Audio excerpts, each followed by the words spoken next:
चलो भाई देखो अब मैं क्या करता हूँ। संजय सिंह जी, आपसे मेरा ये है कि क्या ये चुनाव ये तय कर देगा कौन सबसे बड़ा राम भक्त और कौन रावण भक्त?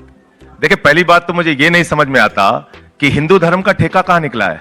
ये हिंदू धर्म के ठेकेदार हैं। हिंदू धर्म क्या कहता है? हिंदू धर्म कहता है वसुदेव कुटुंबकम, पूरा विश्व हमारा परिवार है। हिंदू धर्म क्या कहता है? रामचरितमानस की चौपाई है, सब नर करें ही परस्पर प्रीति, सारे लोग आपस में प्यार से रहें। हिंदू धर्म क्या कहता है? जब हम अपनी पूजा समाप्त करते हैं, हम प्रभु से प्रार्थना करते हैं, धर्म की जय हो, अधर्म का नाश हो, प्राणियों में सद्भावना हो, विश्व का कल्याण हो। ये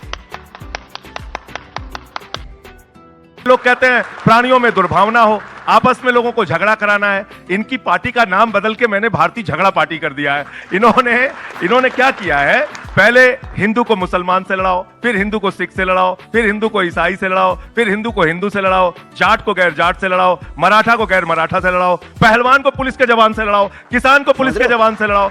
समझ रहे हो आप? समझ रहे हो? तो इन्होंने पूरे देश में झगड़ा लड़ाई इस प्रकार का माहौल कर रखा। और मैं इनसे कहता हूं कि इनको किसने मना किया भाई? कांग्रेस और इनका रिश्ता जानते क्या है? मिलो ना तुम तो हम घबराएं, मिलो तो आंख चुराएं, हमें क्या हो गया है। ठीक है, राउंड 2 के लिए आपसे अब मेरा संजय जी सवाल है, कथनी और करनी में फर्क क्या इन चुनावों में आप पर भारी पड़ रहा है?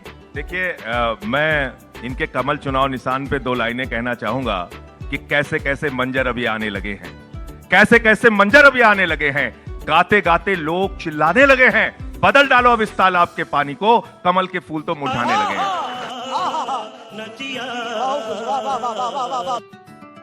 आपकी पार्टी का नाम बदल के बड़का झूठा पार्टी रख देना चाहिए। उन्होंने 2 करोड़ नौकरी का वादा किया, झूठ बोला। 15 लाख देने का वादा किया, झूठ बोला। किसान के फसल का दाम दोगुना करने का वादा किया, झूठ बोला। इन्होंने कहा 15 अगस्त 2022 तक सबको पक्का मकान मिल जाएगा, झूठ बोला। दौड़ना तो पड़ता है। वीर योजना लाके 4 साल की नौकरी दे रहे हैं, कह रहे हैं 17 साल में जवान बन जाओ, 21 साल में रिटायर हो जाओ। किसी के घर में कोई पहुंचेगा, बाबूजी से पूछेगा बाबूजी क्या करते हैं? बोले हम तो नौकरी करते। बेटवा क्या कर रहा है? बेटवा रिटायर हो गया। बाप नौकरी कर रहा है, बेटा रिटायर हो गया।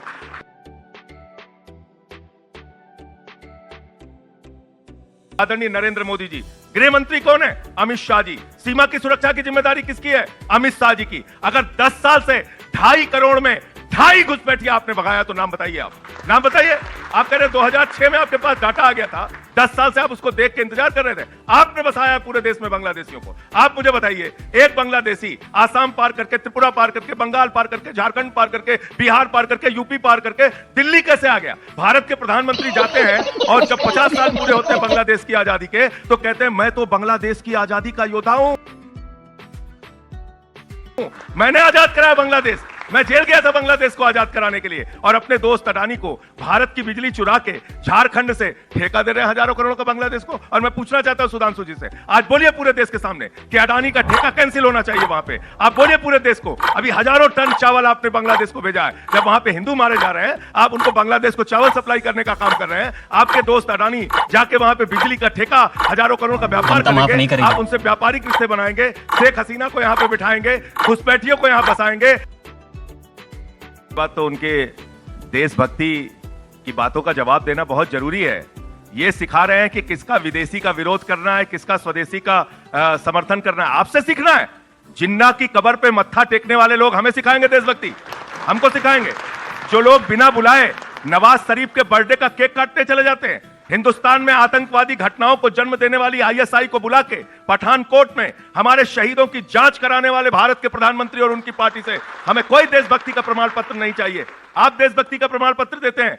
भारत के पहले प्रधानमंत्री नरेंद्र मोदी जी, मैं रिकॉर्ड पे कह रहा हूं, जितने भी प्रधानमंत्री हिंदुस्तान में बने, किसी ने अपने शपथ ग्रहण समारोह में पाकिस्तान के प्रधानमंत्री को नहीं बुलाया। आपने वो काम किया कि पाकिस्तान के प्रधानमंत्री को आपने बुलाया।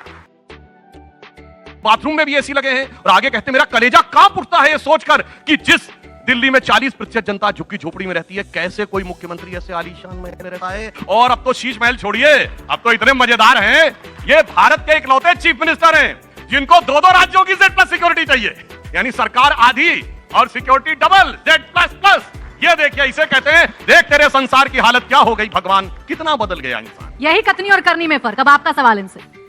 देखिए, आदरणीय हमारे प्रधानमंत्री जी, 35 साल तक बेचारे ने भिक्षा मांग के अपना जीवन बिताया। ये उनका कथन है। उन्होंने कहा मैंने ट्रेन में चाय बेची। फिर उन्होंने एक दिन कहा मेरा बायोलॉजिकल जन्म नहीं हुआ, मैं तो अवतार हूं। और 8,400 करोड़ रुपए के जहाज में चलते हैं, 12-12 करोड़ की 6 गाड़ियों में चलते हैं, दिन भर में 3 बार कपड़े बदलते हैं। मैं गया था उनका राजमहल देखने के लिए, हमें पकड़वा लिया पुलिस ने, बोले हम घुसने नहीं देंगे। हमने कहा भाई दिखा दो 300 करोड़ की कालीन, 200 करोड़ का झूमर, जो वहां पे 67 तो जोड़ी जूते रखे हुए हैं, दिखाइए। घुसने नहीं दिया, बोले नहीं देखने नहीं देंगे। मैं तो कहता हूं अगर इतना ही शीश महल देखने का शौक है, खुलवा दीजिए सारे प्रधानमंत्री मुख्यमंत्री के घर, पूरे देश के अंदर केंद्रीय मंत्रियों के घर, चलेंगे देखेंगे, उस पर भी चर्चा करते हैं, उस पर भी बातचीत करते हैं। लेकिन कथनी और करनी के अंतर का जहां तक सवाल है, इस देश के नौजवान से पूछिए, इस देश के किसान से पूछिए, माताओं बहनों से पूछिए, ये कैसी सरकार चल रही है।